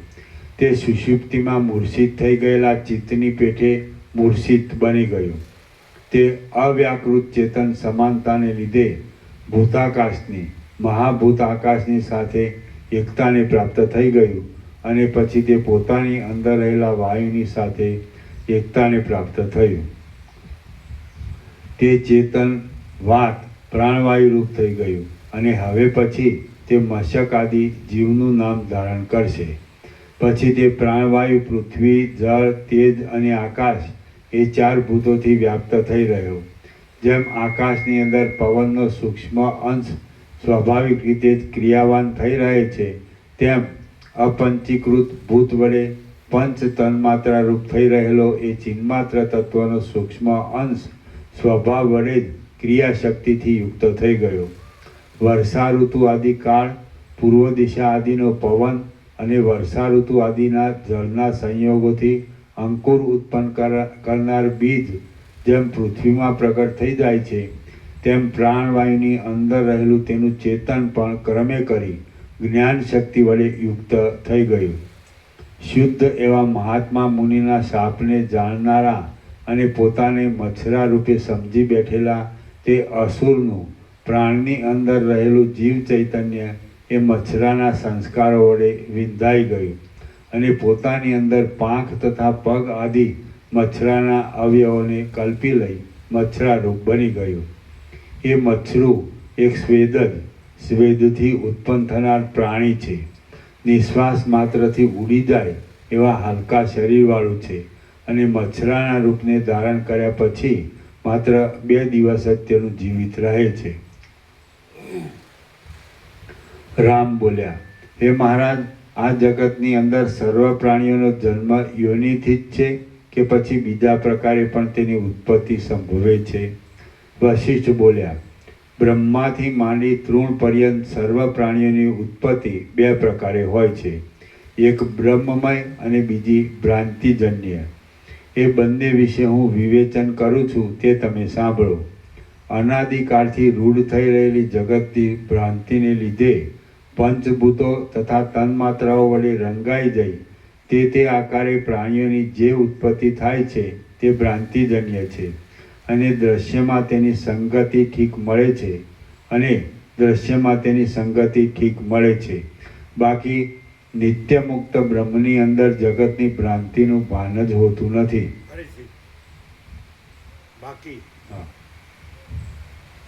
બાકી નિત્ય મુક્ત બ્રહ્મની અંદર જગતની ભ્રાંતિનું ભાન જ હોતું નથી, પરંતુ તેને વિશે તો પોતાની મેળે જ વિવર્ત રૂપે જીવભાવનો આવિર્ભાવ થાય છે અને આ સર્વ જરાયુજાદી પ્રાણીઓની ઉત્પત્તિ થાય છે. આવો નિશ્ચય થતાં એ દશામાં સર્વ પ્રાણીઓના જન્મ વિશે જે પ્રતીતિ થાય છે તે બ્રહ્મમય કહેવામાં આવે છે અને તે યોનિજન્ય અને તે ભ્રાંતિજન્ય નથી.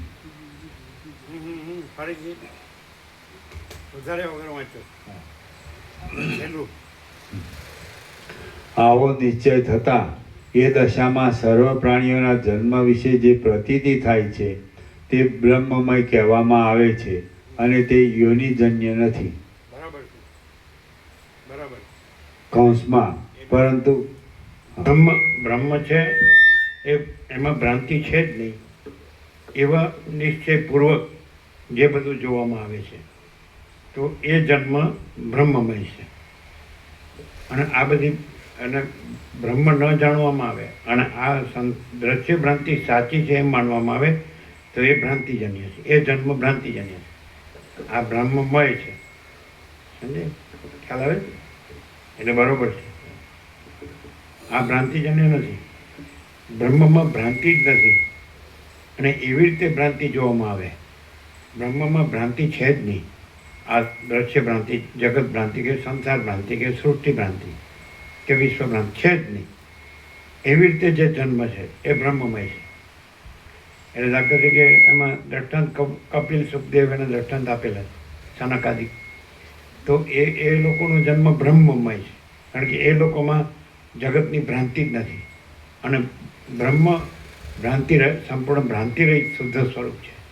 તો એવા જન્મવાળા છે એ બ્રહ્મમય જન્મ છે, બ્રહ્મ યોનિ છે. અને જેને એમ લાગે છે કે બ્રહ્મ નથી જણાતું અને આ દ્રશ્ય ભ્રાંતિ જ સાચી લાગે છે તો એ જન્મ ભ્રાંતિજન્ય છે. પેલા કરોડોમાં કોક જ હોય જે બ્રહ્મમય છે, બાકી બધા કરોડો છે એ લોકો ભ્રાંતિજન્ય જ હોય છે. એટલે એમને આ દ્રશ્ય ભ્રાંતિ જ સાચી લાગે છે, બ્રહ્મ અનુભવાતું નથી ભ્રાંતિને લીધે. એને પણ આ તત્વબોધથી જ્ઞાન થાય તો એની પણ ભ્રાંતિ ટળી જાય છે અને એ પણ બ્રહ્મરૂપ જ રહે છે. એટલે જ્ઞાનથી જ અજ્ઞાનનો નાશ થાય છે. એટલે અજ્ઞાન હોય ત્યાં સુધી ભ્રાંતિ સાચી લાગે છે, આ સંસાર ભ્રાંતિ. જ્ઞાન થાય એટલે બ્રહ્મ સાચું લાગે છે, પછી ભ્રાંતિ સાચી લાગતી નથી.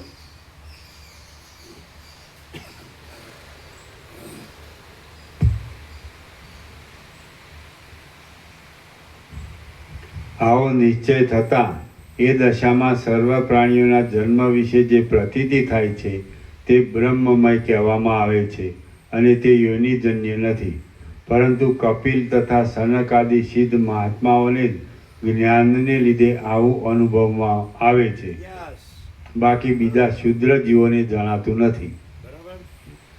બ્રહ્મમય કોને છે? આવું જ્ઞાન જેને છે તેને આ બધું છે. ભ્રાંતિ દેખાતી હોય તો એ બ્રહ્મમય જ જાણે છે, ભ્રાંતિ નથી જણાતી. આવું કપિલ સુખદેવ એમ કીધું ને, પણ એ તો કરોડોમાં કોક જ હોય.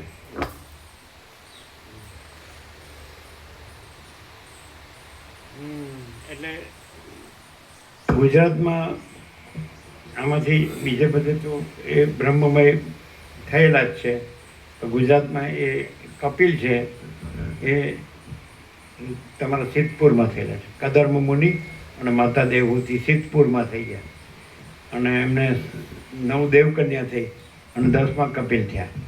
અને એમને પરણવા માટે સપ્તર્ષિઓ બ્રહ્મર્ષિઓ ત્યાં સિદ્ધપુરમાં આવ્યા, સમજે? તો એની અંદર એક અરુંધતી છે, એને પરણવા વસિષ્ઠ પણ ત્યાં આવ્યા. એમાં અનસુયા છે, તેનો પરણવા અત્રિ પણ ત્યાં આવ્યા, જે દત્તાત્રેય જેમને ત્યાં પ્રગટ્યા. એટલે સિદ્ધપુર એટલે એ છે સિદ્ધ ક્ષેત્ર છે. પછી તમારે ગુજરાતમાં દ્વારકા છે, ત્યાં દ્વારકાધીશ પ્રગટ્યા વસ્યા, એટલે એ પણ ક્ષેત્ર છે. એટલે આવું છે અમુક અમુક ખ્યાલ આવે.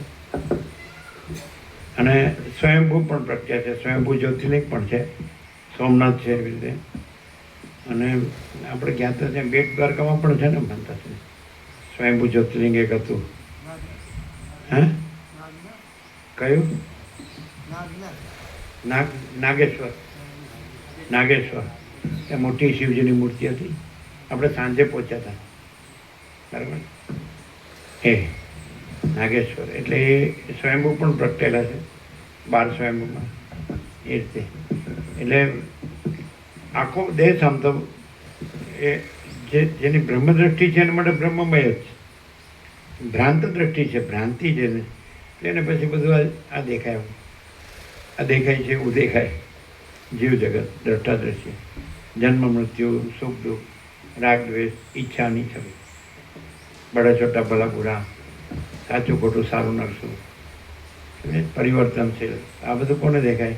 જેના ભ્રાંતિ. એટલે ભ્રાંતિ કાંઈ છે નહીં, દેખાય તો એ સાચું નથી દેખાતું, બ્રહ્મ જ છે, બ્રહ્મમાં ભ્રાંતિ છે જ નહીં. પણ એવું એને આ તત્વબુદ્ધિ જ્ઞાન થાય પછી એના માટે બધું બ્રહ્મ જ છે અને ભ્રાંતિ કાંઈ છે જ નહીં, સમજે? એટલે એના માટે વસિષ્ઠ કહે છે જન્મથી મનુષ્ય આત્મજ્ઞાન પ્રાપ્ત કરી લેવું જોઈએ. 7-8 વર્ષના બ્રહ્મચારી બટુકે આત્મજ્ઞાન પ્રાપ્ત કરી લેવું જોઈએ, એવું કીધું છે 2 વખત. એટલે જ્ઞાન વગર માણસ છે એ એનો અભાવ મળતો નથી, ઈચ્છા પૂરી થતી નથી, દુઃખ અશાંતિ ભોગવે છે અને જન્મ મરણના ફેરામાં પડે છે જ્ઞાન વગર. અને જ્ઞાન થાય છે એટલે પછી જન્મ મરણ એ નથી, સુખ દુઃખ એ નથી ને, હું તો મારું તારું નથી, રાગ દ્વેષ નથી ને, આ બધું સ્ત્રી પુરુષ એ નથી ને, આ સૃષ્ટિ જ નથી ને આખી. એને આખી સૃષ્ટિને પરપોટા જેવી કીધી છે, દ્રશ્ય અને ભ્રાંતિને. એ કાંઈ છે જ નહીં. જેમ અનંત મહાસાગરમાં પરપોટા કાંઈ નથી, તેવી રીતે અનંત સંપૂર્ણ મહાચિદાકાશ મહાસાગરમાં આ સૃષ્ટિરૂપી પરપોટાય કાંઈ નથી. એમ ખાલી ભાષે જ છે. પણ એ જેને બ્રહ્મ જ્ઞાન થાય છે તો એને જ બધું બ્રહ્મ છે અને સંપૂર્ણ ભ્રાંતિ રહિત છે. આવું છે જ નહીં એમાં. આ પરપોટા જેવા જીવ જગતને, જન્મ મૃત્યુને, સુખ દુઃખને, હું મારું ને આ કશું છે જ નહીં. જેને જ્ઞાન નથી તો આમાં પછી એને આ બધું રાજ્ય ભોગો, લક્ષ્મી, આ ધનને ભોગવો ને, આ બધું આ સ્ત્રી પુરુષના ભેદને, રાગ દ્વેષને, સમજે?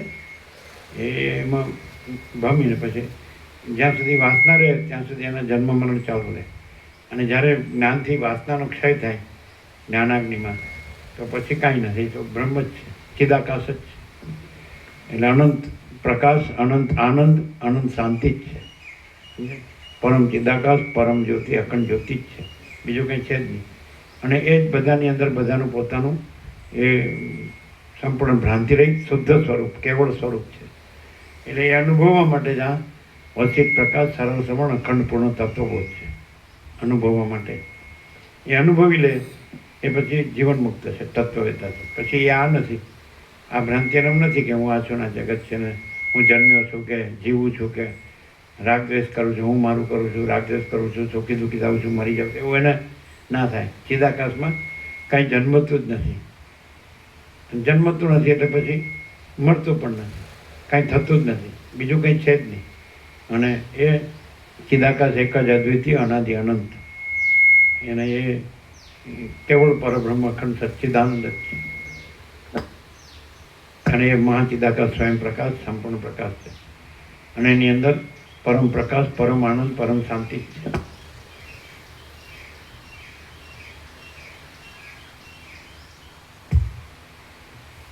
અજ્ઞાનીને કોઈ દિવસ સુખ શાંતિ ન હોય અને જ્ઞાનીને કોઈ દિવસ દુઃખ અશાંતિ ન હોય. જ્ઞાનીને પરમ શાંતિ ને પરમ આનંદ ને પરમ શાંતિ હોય, અને અજ્ઞાનીને કહીએ દુઃખ અશાંતિ એનો છેડો જ ન હોય. આ જ્ઞાન થાય પછી એની દુઃખ અશાંતિ મટે, એની ભ્રાંતિ ટળે, અજ્ઞાન નાશ પામે. એટલે એ પણ મહાચિદાકાશ, પરમ આનંદ, પરમ શાંતિ, એ તો પ્રથમથી જ છે, નવી આવતી નથી. અને મહાચિદાકાશ છે જ અને ભ્રાંતિ છે જ નહીં.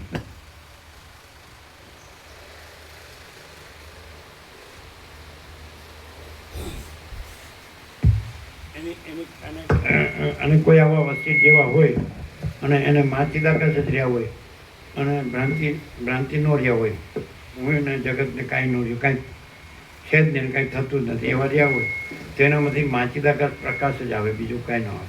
મહાચિદાકાશ આનંદ જ આવે, મહાચિદાકાશ શાંતિ જ આવે. બીજું આવે તો સમજી લેવું કે હજી કાંઈ નથી એવું અજ્ઞાન કે કાંઈ નથી એવી ભ્રાંતિ છે, તો એને જ્ઞાન સિવાય બીજો ઉપાય નથી. આ સંસારમાં આ ભ્રાંતિ છે, કાંઈ નથી, તો આ સંસારમાં આ ભ્રાંતિ ટાળવાનો, આ દુઃખ શાંતિ છે એને મટાડવાનો આ તત્વબોધ સિવાય બીજો કોઈ ઉપાય નથી. ધનથી ને ભોગોથી ભ્રાંતિ ન ટળે, ભ્રાંતિ વધે. રાજ્ય ભોગો લક્ષ્મીથી ભ્રાંતિ વધે, અહમન વાસનાથી ભ્રાંતિ વધે, એવી રીતે વર્તે દેહાધ્યાસથી ભ્રાંતિ વધે, આ સ્ત્રી પુરુષના ભેદ જ્ઞાનથી ભ્રાંતિ વધે. એટલે રામકૃષ્ણ પરમહંસે કીધું કે 5 વર્ષની અંદરનું બાળક ભગવાનનું રૂપ કહેવાય છે, એમાં સ્ત્રી પુરુષનું ભેદ જ્ઞાન હોતું નથી. તો દરેક પોતે 5 વર્ષની અંદરનો ભગવાનનું રૂપ હતો જ, તો એવો ને એવો રહે તો ભગવાન જ છે, ભગવાનનું રૂપ જ છે. પણ પછી અંદર વાસનાથી વર્તે તો પછી એમાં તો પછી દુઃખને અશાંતિ છે, અભાવ માટેની ઈચ્છા પૂરી થાય નહીં, કેમ કે વાસના અવિદ્યા છે, ભ્રાંતિ છે. અને આ બધા સ્ત્રી પુરુષના ભેદ પણ અવિદ્યા ભ્રાંતિ છે, અને વાસના પણ અવિદ્યા ભ્રાંતિ છે. એટલે દુઃખ અશાંતિ એટલા માટે કાંઈ નથી, એમાં સુખને ભ્રાંતિ છે, એટલે દુઃખ ને અશાંતિ, કાંઈ નથી એમ. જેમ કે સ્વપ્નનું સુખ ઈચ્છે તો કાંઈ ન મળે એટલે અભાવ માટેની ઈચ્છા પૂરી થાય નહીં, એટલે દુઃખ અશાંતિ. અને સ્વપ્ન નથી અને જાગ્રતનું જાગ્રત છે, સમજાય છે તુર્યાથી. એ મહાચિદાકાશ પરમ આનંદ, પરમ શાંતિ છે. એ સનાતન છે, શાશ્વત છે, નિત્ય સત્ય છે, અનંતપૂર્ણ છે, અખંડ સચ્ચિદાનંદ છે. જો હૈ સો હૈ.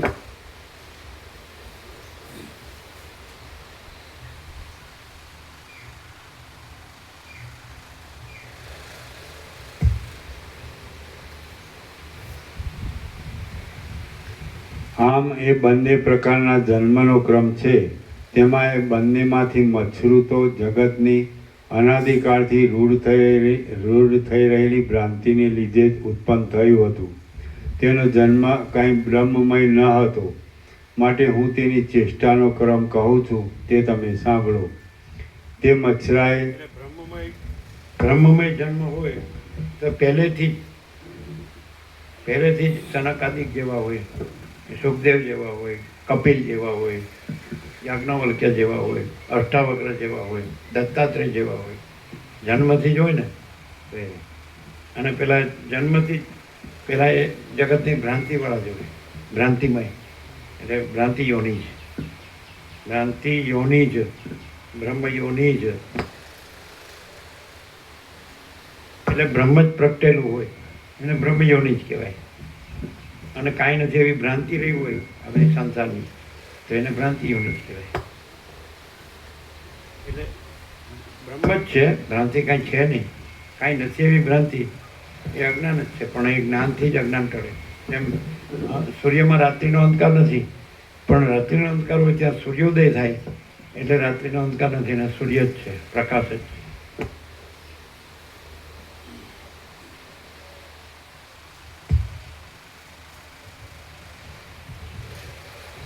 તે મચ્છરાએ પૃથ્વીની અંદર શેરડીઓમાં, કોમળ બાળ તૃણમાં અને લતા આદિના સમૂહમાં ગણગણાટ કરી રહેલા મચ્છરાની સાથે ગણગણાટ કરીને તથા ક્રીડા કરીને પોતાનું એક દિવસનું અડધું આયુષ્ય ગાળી નાખ્યું.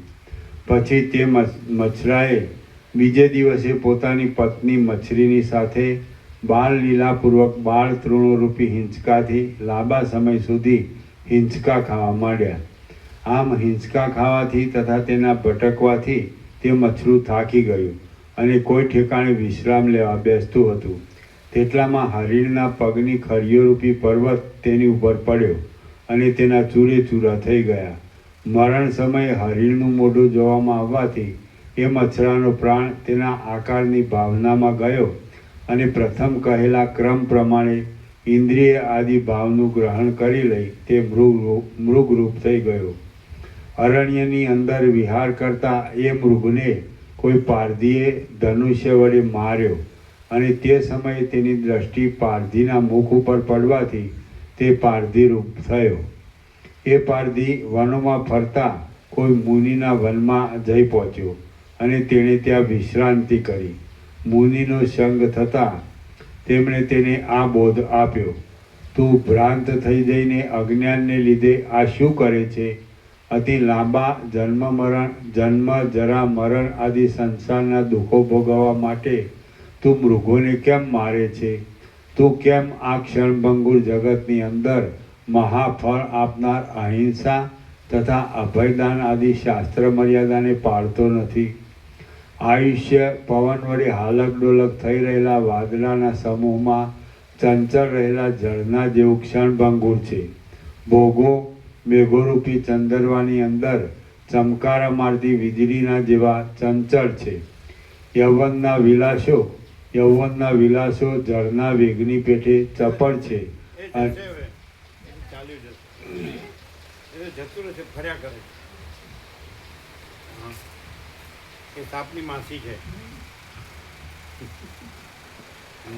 આયુષ્ય પવન વડે હાલક ડોલક થઈ રહેલા વાદળાના સમૂહમાં ચંચળ રહેલા જળના જેવું ક્ષણભંગુર છે.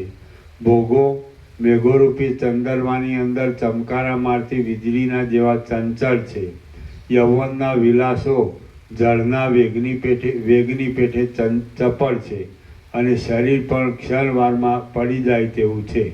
માટે હે પુત્ર, અનર્થોની પરંપરારૂપ સંસારથી ત્રાસ પામી જઈ તું અહિંસા તથા અભયદાન આદિ ઉપાયોથી સર્વ અનર્થની નિવૃત્તિ કરનાર અને નિરતિશય આનંદ આપનાર આત્યંતિક દુઃખ નિવૃત્તિ રૂપ મોક્ષની શોધ કર. શ્રી યોગ વાસિષ્ઠ મહારાજ માટે અભયદાન. માટે હે પુત્ર, અનર્થોની પરંપરારૂપ સંસારથી ત્રાસ પામી જઈ તું અહિંસા તથા અભયદાન આદિ ઉપાયોથી સર્વ અનર્થની નિવૃત્તિ કરનાર અને નિરતિશય આનંદ આપનાર આત્યંતિક દુઃખ નિવૃત્તિ રૂપ મોક્ષની શોધ કર. શ્રી યોગ વાસિષ્ઠ મહારામાયણમાં નિર્વાણ પ્રકરણના ઉત્તરાર્ધનો મસ્યક વ્યાધ બોધન નામનો સર્ગ 136મો સમાપ્ત. ઓમ ઓમ ઓમ. પ્રસાદ આપી દો.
તમે લેજો.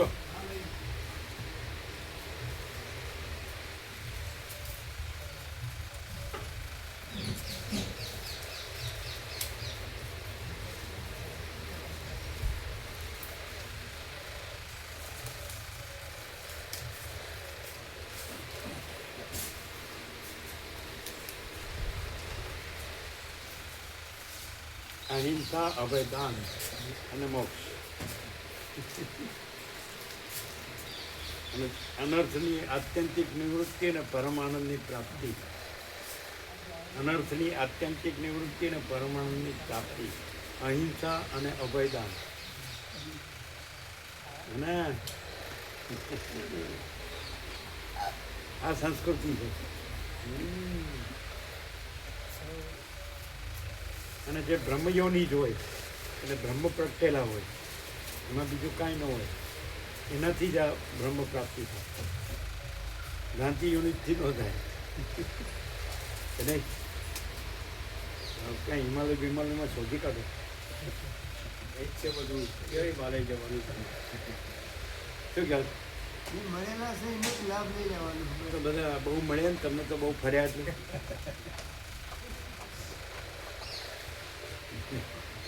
બ્રહ્મયોની જ હોય એ મૂળથી જ બ્રહ્મયોની જ હોય, પછી બ્રહ્મયોની જ ન થાય. ભ્રાંતિ યોનિજમાંથી બ્રહ્મયોની જ ન થાય. એ બ્રહ્મયોનિજથી એને જ્ઞાન ટળે, જ્ઞાન થાય. સમજાય પણ એ બ્રહ્મયોનિજ તો મૂળથી જ હોય એ જ બ્રહ્મયોનિજ.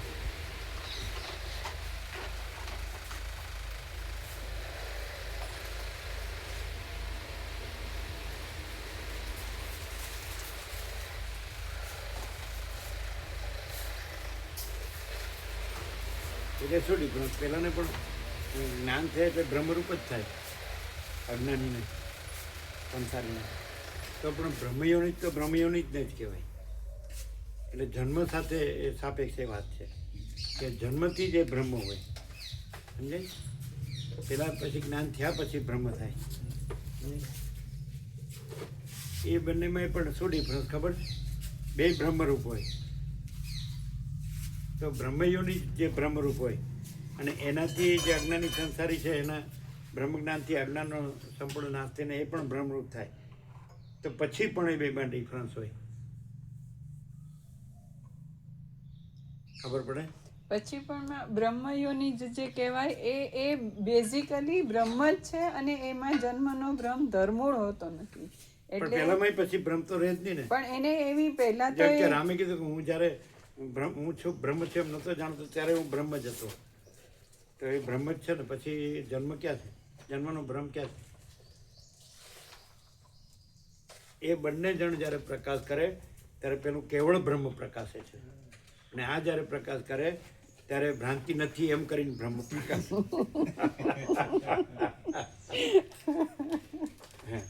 એ તમે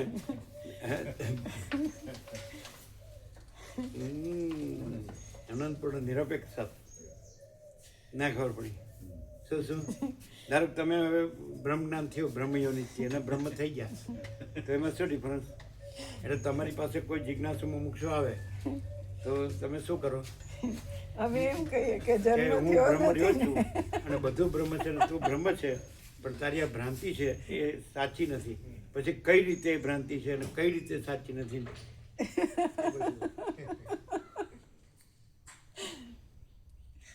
ના ખ્યાલ આવ્યો? શું ડિફરન્સ? એટલે ડિફરન્સ નથી. ભ્રાંતિ સાપેક્ષ બ્રહ્મ પ્રકાશે છે, બ્રહ્મ જ છે, ભ્રાંતિ નથી. પણ આમ એનું ભ્રાંતિ નથી ચાલે. બ્રહ્મ જ છે, બ્રહ્મ જ છે. આમ ખ્યાલ નથી આવતો. આવે છે ને એ તો અમે એ કીધું બ્રહ્મ. એટલે. હા કીધું એટલે પણ એ તો એકદમ ના આવે. ક્લિયર. નહીં તો ન આવે. હા તો તમે તો હું ભ્રાંતિ સરખા ચાલી ને. તમે હું સરખા જ છીએ. ના એ તો ના આવે. ગમે તેવી ભ્રાંતિ હોય તો એ ના આવે. ના બ્રહ્મ હોય તો આવે ને પછી. કેમ? બ્રહ્મ જ્ઞાન થયું અને બધું અજ્ઞાન ટળી ગયું, ભ્રાંતિ ટળી ગઈ. એટલે એમ જ ને ભાઈ હવે તમેનું એક જ બ્રહ્મ છે ને, ના ખોટું પડે. આખું જગત એક જ બ્રહ્મ છે ને, શું ખોટું પડે? એમ તમે ને હું જ્યાં ભાગ પાડીને કીધા ને એમાં આખા તમે જે છે ને એ છે અને એમાં આ હું કે ને પણ તમે બ્રહ્મ છો એટલે પછી તમે આખા જ બ્રહ્મ છો ને. પણ આખું બ્રહ્મ રહ્યું એવા તમે છો આખા. બ્રહ્મ રૂપ થયું હોય ને તે આખું બ્રહ્મ જ હોય કાંઈ પછી હા પછી આ એમાં અડધું હું કોણું ન હોય.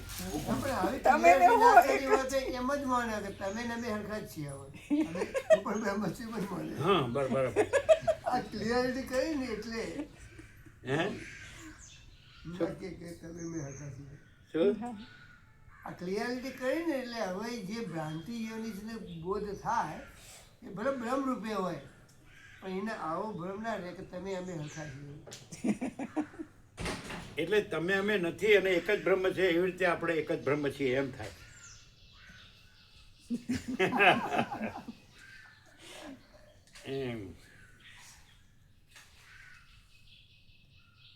એમ બહુ ક્લિયર નથી થતું ને. એકદમ ક્લિયર. કમાલ છે.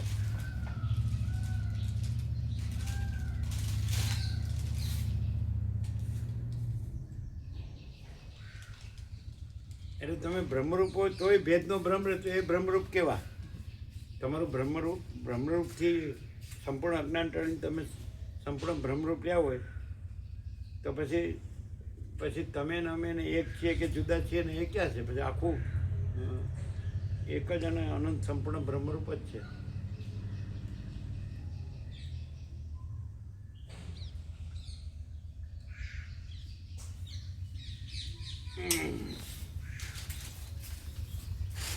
એ શું છે ખબર છે? જરા પણ દ્વૈત ભ્રાંતિ રહી હોય ને એટલે એમ થાય કે એમ ન કહેવાય એમ ન કહેવાય ને.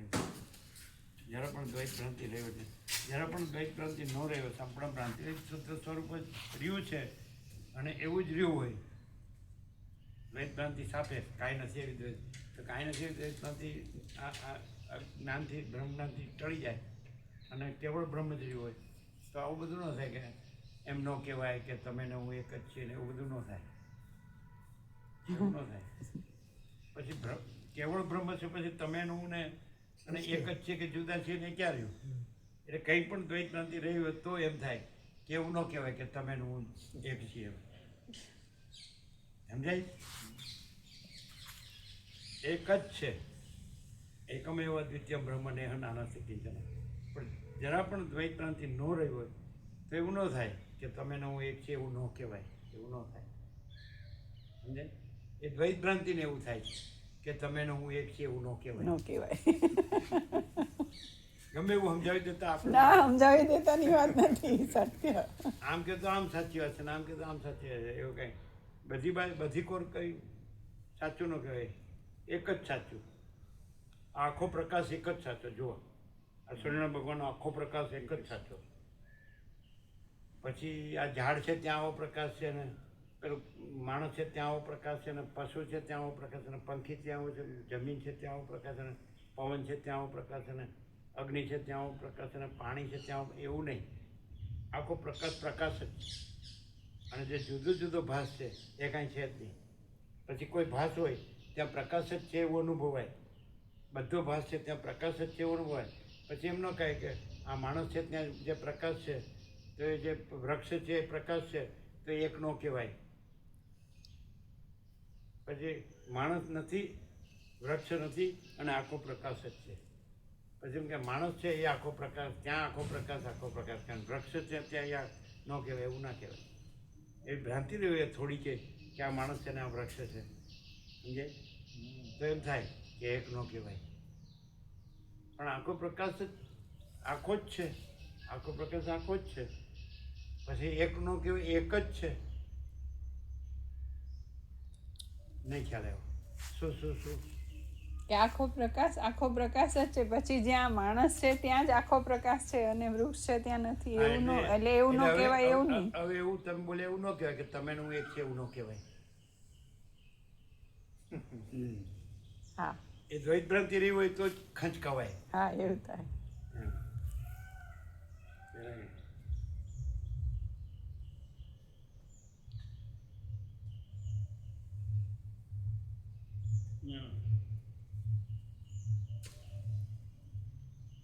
માણસો કીધું હિચકિચાહટ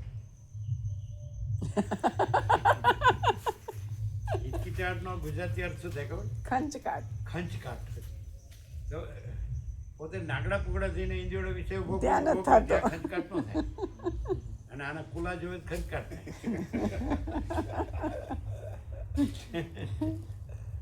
આ બરાબર. એને ખબર પડી હતી કે આ ત્યારે જ પડી ગઈ હશે, કેમ કે ત્યારે જ પ્રભુએ ક્લિયર કરી દીધું. ડેમોન્સ્ટ્રેશન, લાઈવ ડેમોન્સ્ટ્રેશન આપીને, હે પ્રભુએ લાઈવ ડેમોન્સ્ટ્રેશન આપીને. આ પણ બધું હરખું જ છે. એવું દ્રશ્ય ભ્રાંતિથી જુઓ તો બધું હરખું છે. અને આ ખંચકાટ ક્યાંથી ગઈ? આ મિલિટરીમાં જે આવ્યો ને, મિલિટરીમાં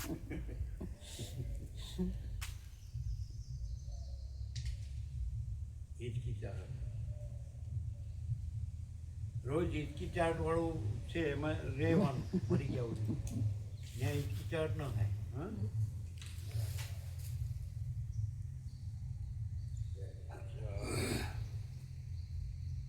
ખંચકાટ. ખંચકાવાનું ક્યાં હોય ખબર છે? ખંચકાટ ક્યાં થાય ખબર છે?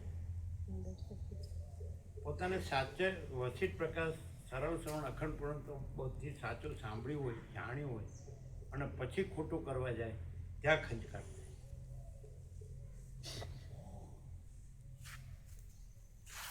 એ કે તમારો બહુ અભ્યાસ છે એટલે બધું તમને સારું બોલતા આવડે. એવું ને? અભ્યાસની વાત નથી, આ કેમ? સ્વયં પ્રકાશ છે, આખો ચાલો પ્રકાશ. તમને અભ્યાસ છે આખા પ્રકાશનો, તો તમે આવું બોલો. અભ્યાસથી બોલીએ ને એમાં એ આ સ્વયં પ્રકાશ જેવી ઇફેક્ટ ના હોય. ઇફેક્ટમાં શું થાય કે સામેના જે એક નહીં એવા શબ્દો ન આવે. ન આવે, એમ ન આવે. એમ કે આ પોતાનું હું છે, હું મારું છે ને એની અનુકૂળતા હાચવીને શબ્દો આવે. આજે એવું થાય. અને એમાં હું મારું છે જ નહીં, અને સીધો પ્રકાશ હોહરો આરપાર. આર પાર. શું થયું ભાઈ, તમારા ચિરંજીવનો કઈ મેળ પડ્યો કે નહીં? હા, એક છે વાત છે એ બરાબર ચાલે છે. હે, એક વાત હમણાં વચ્ચે જે થઈ હતી ને એ હજી ચાલે જ છે, એમાં ના નથી આવી હજી સુધી, અને થોડો સમય હજુ લાગશે. એટલે કઈ શંકા છે? ના, શંકા નથી, પણ આજકાલ આવું ટ્રેન્ડ છે પ્રભુ. બધાય બાલગોપાલો એકબીજાના પરિચયમાં આવે ને તો મળે હમણાં પછી મીટિંગ થઈ હશે ને? હા, બીજી વાર થઈ. હમણાં દેવરાજ ગયો ને ગોવા, એટલે પહેલા એકવાર મળ્યા એ લોકો. એમાં શું? હા, એટલે હજુ નેગેટિવ નથી આવ્યું, બધું પોઝિટિવ ચાલે છે, પણ હજી વડીલોને વચમાં આવવાને વાર છે. શું વડીલોને વચમાં આવવાને વાર છે. એ પાછો વચમાં આવે? એમ નહીં, એટલે વિધિ કરીને ડિક્લેર કરવાનું, એને માટે થોડો સમય હજી. દિનેશ પ્રભુ અહીં આવતા ને અમદાવાદથી, હમણાં બાઇક લઈને આવતા ને અમદાવાદમાં, પણ દિનેશ પ્રભુ એ પણ કહેતા એમના જે હતો ને છોકરો, એ છોકરા પ્રેમ એ કરતો હતો ને બધું બરોબર હતું. કોનો છોકરો? પણ એક દિનેશ પ્રભુ કરી ગાંધીનગરથી આવતા હતા. કોણ? દિનેશ પેલા પ્રભુ ત્યાં 96 નંબરમાં રોકાયા હતા ક્યાં થોડું. દિનેશ પ્રભુ? દિનેશ એ પ્રભુ ઉદારો આવે છે. એ 96 નંબરમાં રોકાયા હતા. તો એમના છોકરાનો સંબંધ જેની સાથે કર્યો ને, તો એમાં એ લોકો બંને સાથે પ્રેમ હતો, પહેલાંથી ઓળખતા હતા, અને એના મા બાપે તૈયાર છે. પણ એના દાદા છે ને, ખાલી દાદી તો મળી ગયા, પણ દાદા છે ને એને કંઈ થોડું પૂછવું પડે, એટલે 6 મહિના આપો, ખાલી આટલું પૂછવા કે 6 મહિના આપો. ના, એમ નહીં, આમાં કંઈ વાંધો એટલે નથી, પણ બધું એમાં અત્યારે એ વિરોધ ના લોકો હોય. એમ જ કહે છે થોડો સમય હજુ પરિચય થાય, વાતચીત ચાલુ રાખે, પછી હા કહેશે. આમાં તો પરિચય છે, બધું છે, પણ થોડી વર્ણ ભેદ છે ને, એટલે એ લોકો એમના દાદાને મંજૂરી માગે છે.